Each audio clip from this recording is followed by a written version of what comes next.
আসসালামু আলাইকুম বন্ধুরা। চলে আসলাম আরেকটি নতুন ভিডিও নিয়ে।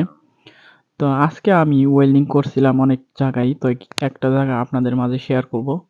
তো এটা দেখেন, এই যে আমার ওয়েল্ডিং এর কোয়ালিটিটা।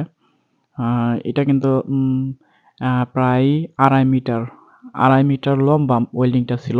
পজিশন ভালো ছিল, এই কারণে এক রাউন্ডেই এটা মাইরা ফেলাইছি।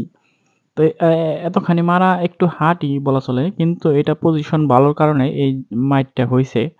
ওই ওইখান থেকে এই মাত্রাতুরি আমি হাইটে, হাইটে মাইরা পারছি। এই কারণে ২.৫ মিটার লম্বা এটা। তাই যখন ২.৫ মিটার মারছি, তা আমার আমার ওয়েল্ডিং মেশিনটা ওয়াটার কুলার। তো ওয়াটার কুলার হইলে কি হয়, ওই গানটা আ হট হয় না। তো এই হট না হওয়ার কারণে একটু আমার সহজ হয়। এই কারণে আরো বেশি আমি ২.৫ মিটার একসাথে মারা পারছি।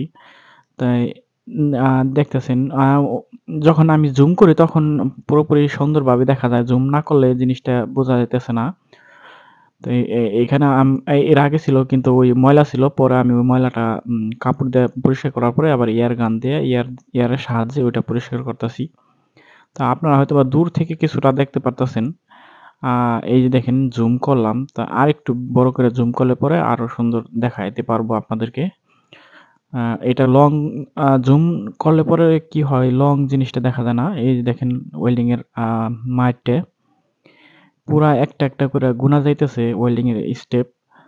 এই যে দেখেন, আ পুরোপুরি আপনারা ক্লিয়ার যদি না দেখতে পারেন, কিছু সময় আমি জুম করি, ওই সময় আপনারা দেখতে পারেন। আর এইটা হইলো, আমি কিন্তু একদিনে এই কাজটা শিখি নাই। আমি ১ম এ তো ফেব্রিকেশন করতাম। এরপরে ওয়েল্ডিং করতে, করতে এই জিনিসটা আমার আয়ত্তে আইসা পড়ছে। তো আপনারাও পারবেন।